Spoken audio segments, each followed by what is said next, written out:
السلام علیکم ورحمۃ اللہ وبرکاتہ۔ آج ہم اپنے مصفق ناول کی 6 ایپیسوڈ سٹارٹ کرنے والے ہیں۔ فواد اسے آفس میں چھوٹے موٹے کام دینے لگا تھا، زیادہ تر اسے سپروائزر نہیں پر لگا تھا۔ یہ ڈرافٹ فٹ بنوانا ہے، اپنی نگرانی میں فائنانس کے ذاکر صاحب سے بنوا لو، اسٹیٹ پر سائن کروانے ہیں مفتی صاحب سے کروا لو۔ یہ سارے کام بہت اعتماد طلب ہوتے تھے۔ اسے اچھا لگتا تھا کہ وہ اس پر بھروسہ کرتا ہے، اس کا خیال رکھتا ہے۔ دوپہر کا کھانا وہ اکٹھی کھاتے، باقی وقت وہ اپنے آفس میں کام کرتا تو مخمل اپنے کیبن میں بیٹھ کے دوسروں کا بہور مشاہدہ کرتی۔ کبھی کبھی اسے احساس ہوتا کہ اتنے دن گزر جانے کے بعد بھی نہ تو وہ زیادہ کام کے بارے میں سمجھ پائی ہے، نہ ہی وہ اور فواد زیادہ قریب آئے ہیں۔ وہ ہمیشہ اس کی پسند کی چیز منگواتا، اس سے اس کی اسٹڈی اور مشغلے کے متعلق ہلکی پھلکی گپ شپ کرتا، مگر اس شام آئینے کے سامنے کھڑے ہو کر جھمکا پہنانے جیسی بے خودی اور جرات پھر اس نے نہیں کی تھی۔ اس روز وہ صبح فواد کے ساتھ آفس نہیں گئی تھی۔ دوپہر میں اسٹاپ پہ آنا، میں تمہیں پک کر لوں گا، آج مجھے تم سے کچھ بات کرنی ہے، وہ صبح دھیرے سے کہہ گیا تھا، اور اب وہ مسرور سی دوپہر کے انتظار میں اوپر ٹیرس پہ بیٹھی چائے پی رہی تھی۔ جانے فواد کو کیا بات کرنی تھی، اتنی کیا خاص کام تھا۔ وہ ٹانگ پہ ٹانگ چڑھائے بیٹھی چائے کی سوپ لیتی سوچے جا رہی تھی، نگاہیں یوں ہی سامنے والوں کے لاؤن میں بھٹک رہی تھی۔ وہاں گھاس پہ سفید چادریں بچھی ہوئی تھی اور ان پر سفید شلوار قمیض اور ٹوپیوں والے مدرسے کے بچے ہل ہل کر سپارے پڑھ رہے تھے۔ درمیان میں ایک چھوٹی میز تھی، اس پر ایک بڑا سا قرآن پاک اور کچھ سپارے رکھے تھے، ساتھ ہی اگربتیاں جل رہی تھی۔ وہ بلا ارادہ ہی بڑے بند قرآن کو دیکھ گئی۔ ذہن کے کسی نئے خانے سے وہ چہرہ نکل کر اس کی آنکھوں کے سامنے آیا تھا، سیاہ فام لڑکی کا چہرہ، سیاہ آنکھیں اور موٹے موٹے سیاہ مائل ہونٹ۔ وہ مصفق کو سینے سے لگائے لنگڑاتی ہوئی سڑک پر دور جا رہی تھی۔ کبھی کبھی اسے وہ منظر یاد آتا تو یوں لگتا کہ شاید جاتے سمے اس کی سیاہ آنکھوں میں آنسو تھے۔ وہ کیوں رو رہی تھی وہ سمجھ نہ پائی تھی۔ اسی طرح بچے ہل ہل کر سپارے پڑھ رہے تھے۔ اس نے دیکھا کہ کونے میں بیٹھے ایک بچے نے سپارے کا صفحہ الٹتے ہوئے احتیاط سے ادھر ادھر دیکھا اور پھر 2 صفحے الٹ دیے۔ چند لمحے بعد اس نے پھر نگاہ آس پاس گھمائی اور کسی کو متوجہ نہ پا کر 3 صفحے پھر سے اکٹھے الٹ دیے اور پھر بلند آواز میں لہک لہک کر پڑھنے لگا۔ نہ چاہتے ہوئے بھی مخمل ہنس دی۔ وہ چھوٹا سا بچہ اپنی داستان میں اپنے ارد گرد کے لوگوں کو دھوکہ دے رہا تھا، یا پھر شاید رب کو وہ جان نہ پائی۔ پھر سے آہستہ آہستہ اٹھ کے سپارے رکھنے لگے، یہاں تک کہ سارے سپاروں کا واپس میز پر ڈھیر لگ گیا تو قاری صاحب نے قریب کھڑے ملازم کو اشارے سے اپنی طرف بلایا۔ قرآن خوانی ہو چکی ہے، بریگیڈیئر صاحب کو بلا دیجیے کہ دعا میں شرکت کر لیں۔ ملازم سر ہلا کر اندر چلا گیا۔ وہ فواد کو بھول کر دلچسپی اور تعصب سے ریلنگ پہ جھکی ساری کارروائی دیکھنے لگی۔ چائے کا کپ اس نے ایک طرف ڈال دیا۔ چند منٹ بعد ملازم برآمد عبور کر کے لاؤن میں اتر آیا۔ قاری صاحب جو منتظر سے بیٹھے تھے سوالیہ نظروں سے اسے دیکھنے لگے۔ سر کہہ رہے ہیں کہ وہ بزی ہیں، دعا میں شرکت نہیں کر سکتے، مگر آپ کا شکریہ، آپ نے قرآن پڑھا دیا۔ سر کہہ رہے ہیں کہ انہیں سکون نہیں ہے، باقی سب ٹھیک ہے، بس یہی دعا کروا دیں انہیں سکون مل جائے۔ قاری صاحب نے گہری سانس لی اور دعا کے لیے ہاتھ اٹھا دیے۔ وہ جیسے شاکٹ سی سارا منظر دیکھ رہی تھی، دل میں نامعلوم سا افسوس اتر آیا تھا، ایک عجیب سا احساس ندامت، عجیب سی بے قلی۔ وہ اس احساس کو کوئی نام نہ دے سکی تو چائے کا کپ اٹھائے نیچے اتر آئی۔ وہ پھر دوپہر تک وہ اس واقعے کو بھول بھلا چکی تھی۔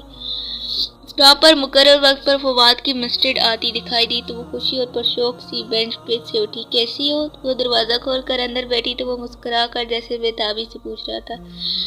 ٹھیک ہوں فواد بھائی، آپ کیسے ہیں؟ وہ سادگی سے کہہ کر بیگ کندھے سے اتار کر پیچھے رکھنے لگی۔ اپنے انداز سے اس نے کبھی فواد پر ظاہر نہیں کیا تھا کہ وہ اس کے جذبات تک رسائی حاصل کر چکی ہے۔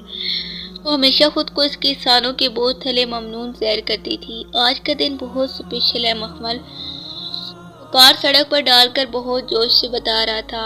آج مجھے تم سے بہت کچھ کہنا ہے۔ جی کہیے۔ اوہ نو، ابھی نہیں، ابھی سرپرائز نہیں کھل سکتا۔ اچھا ایسا کیا ہے فواد بھائی، تم خود دیکھ لینا۔ خیر ابھی تو ہم شاپنگ پہ چل رہے ہیں، تمہارے لیے کچھ بہت اسپیشل لینا ہے، کپڑے، مگر ابھی تو فنکشن قریب نہیں ہے۔ ہاں نا، آج ہے کچھ خاص؟ اچھا کون کون ہوگا ادھر؟ میں اور تم۔ اس نے مبہم سا مسکرا کر اس کی آنکھوں میں دیکھا۔ آفس میں وہ کچھ سمجھ رہی تھی مگر انجان بنی رہی۔ اوہ نو، میریٹ میں، آج ہم ایک ساتھ ڈنر کریں گے۔ میریٹ؟ لمحے بھر کو تو وہ سانس لینا بھول گئی تھی۔ میریٹ میں ڈنر تو کیا اس نے تو کبھی اندر سے میریٹ کی شکل بھی نہیں دیکھی تھی، لیکن پھر ڈنر کا لفظ اسے ذرا سا پریشان کر گیا۔ میں اتنی رات کو کیا کہہ کر بے رہوں گی فواد بھائی؟ نہیں، ہم جلدی آ جائیں گے، اور آج رات میں تمہیں گھر لے جاؤں گا سب کے سامنے۔ لیکن اف کورس تمہیں جواب کے بعد جواب؟ کس چیز کا جواب؟ کچھ پوچھنا ہے تم سے۔ اس کا دل زور سے دھڑکا۔ کیا جو وہ سمجھ رہی تھی سچ تھا؟ مگر کیا؟ یہ تو وہی بتاؤں گا۔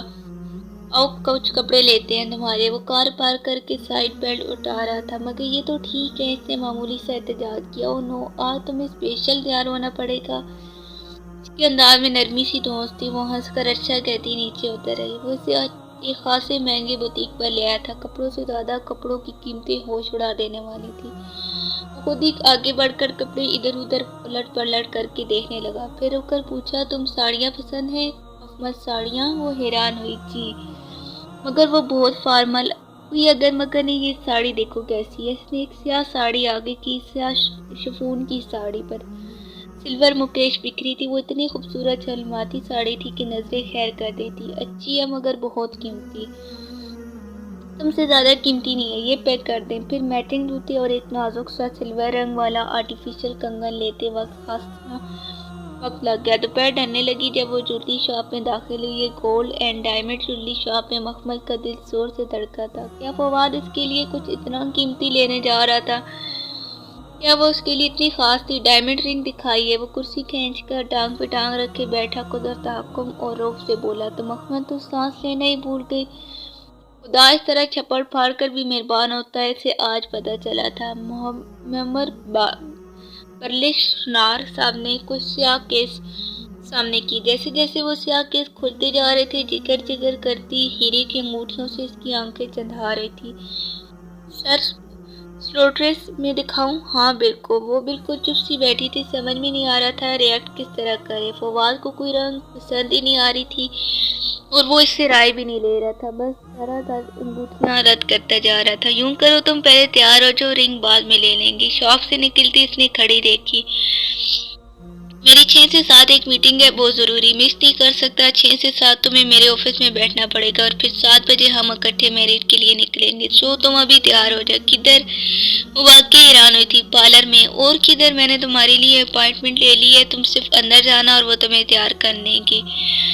وہ اسے قریبی پارلر لے آیا تھا اور پھر ویسے ہی ہوا جیسے اس نے کہا تھا۔ محض 1 گھنٹے بعد جب وہ پارلر کے قد آدم آئینے کے سامنے کھڑی خود کو دیکھ رہی تھی تو اسے خود پر اشک آیا۔ سیاہ مکیش کی جملاتی ساڑی میں اس کا دراز کا سیاہ سلور پنسل ہیل کے بیس مزید نمایاں ہو گیا۔ لمبی سرئی سی گردن، اونچے جوڑے کے بیس بے حد دلکش لگ رہے تھے۔ جوڑے سے چند ایک لٹیں گھنگریالی کر کے اس کی گردن اور رخساروں پہ چھوٹ رہی تھی۔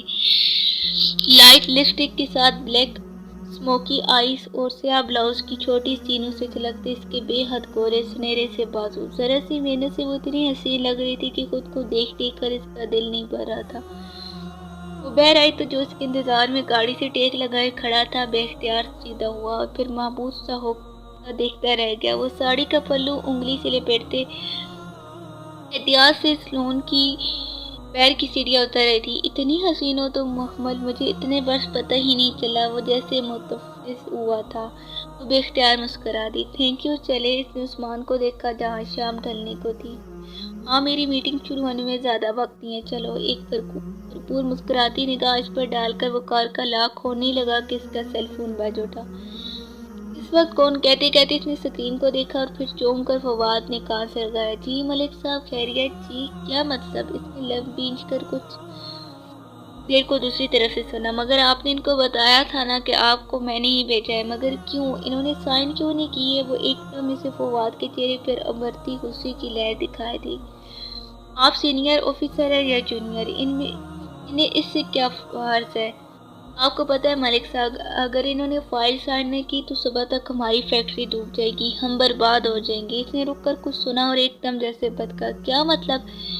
میں اس وقت کیسے آ سکتا ہوں اتنی دور؟ میری میٹنگ ہے صدیق صاحب کے ساتھ 6 سے 7۔ میں ابھی اے ایس پی صاحب سے کیسے ملنے آ سکتا ہوں؟ کیا بکواس ہے؟ اس نے چلا کر فون بند کر دیا۔ کیا ہوا؟ وہ گھبرا کر قریب آئی۔ معلوم نہیں اب کیا ہوگا۔ وہ پریشانی سے کوئی دوسرا نمبر پریس کرنے لگا۔ لمحے بھر کو تو وہ جیسے بھول ہی گیا تھا کہ وہ اس کے ساتھ کھڑی ہے۔ جی صاحب، میں نے ملک الیاس کو بھیجا تھا آپ کی طرف، مگر راہو صاحب اتنی بھی کیا بےکاری۔ اس نے رخ کا دوسری طرف سے سنا اور پھر جیسے دفتر چلے بستی سے بولا، آپ کے اے ایس پی کا دماغ تو ٹھیک ہے، اس کا باپ جگیردار ہوگا اپنے گاؤں کا، ہم ان کے موظف نہیں ہیں۔ بورڈ آف ڈائریکٹر میں سے کسی کے پاس اتنا وقت ہے کہ ان کے ایک کال پہ چلا ہے، نہ ہی وہ لمحے بھر کو رکا اور پھر میں کچھ دیر میں آپ کو بتاتا ہوں کہہ کر اب کوئی اور نمبر میں لانے لگا تھا۔ ایس پی ہمایوں داؤد، جانے کیا مسئلہ ہے اس شخص کا؟ مخمل بدل چیز کے ساتھ گاڑی کے بیر کھڑی تھی، نہ جانے کیا ہوا تھا، دل میں عجیب عجیب سے وسوسے آ رہے تھے۔ خیریت ہے فواد بھائی؟ خیریت ہی نہیں ہے، ایس پی کا بچہ جان کو آ گیا، کہتے ہیں کمپنی کے مالک کو بھیجو تو فائل اپروو ہوگی، میں ملازموں سے بات نہیں کرتا، اب کس کو بھیجوں ادھر؟ وہ ابھی اسی وقت بلا رہا ہے اور اس کے گھر پہنچتی آغا جان جیکسن کو 1.5 گھنٹہ تو لگ ہی جائے گا، اگر نہ پہنچے تو میرے کروڑوں کا پروجیکٹ چھوٹ جائے گا۔ وہ جھنڈا کر باندھ اور کسی کی سوئی لاتا اور بھی بس لگ رہا تھا۔ اب یہی حال ہے کہ میں ابھی اس کے پاس چلا جاؤں اور واپس آ کر خود ہی حساب سے میٹنگ کر لوں اور ڈنر کینسل۔ اس قدم جیسے کسی نے مٹھی میں لیا تھا، کرنا پڑے گا مخمل۔ اس نے ہاتھ روک کر مخمل کا شریف کرتا چہرہ دیکھا۔ آئی ایم سوری، میں یوں تمہیں ہارٹ نہیں کرنا چاہتا تھا، مگر میری مجبوری ہے۔ وہ ملازموں سے بات نہیں کرے گا، گھر کے بندے کو ہی جانا پڑے گا۔ میں بھی ملازم ہوں فواد بھائی، خیال سے اس کے ذہن میں ابھرا۔ کیا مطلب؟ وہ جیسے چونکا۔ اگر میں آپ کے 2 کاموں میں سے ایک کر دوں تب تو ہم ڈنر پہ جا سکتے ہیں نا؟ وہ ہچکا کر بولی، کہیں وہ برا نہ مان جائے۔ ارے مجھے یہ خیال کیوں نہیں آیا؟ تم بھی تو کمپنی کی اونر میں سے ہو، تم بھی تو یہ فائل سائن کروا سکتے ہو۔ بلکہ یوں کرتے ہیں، تم ڈرائیور کے ساتھ فائل لے کر چلے جاؤ، تب تک میں صدیقی صاحب سے نپٹ لیتا ہوں، پھر ڈرائیور تمہیں ہوٹل لے آئے گا، ٹھیک؟ اس نے منٹوں میں سارا پلان ترتیب دے دیا تھا۔ وہ گہری سانس بھر کر رہ گئے۔ ٹھیک ہے، میں پھر چینج کر لوں۔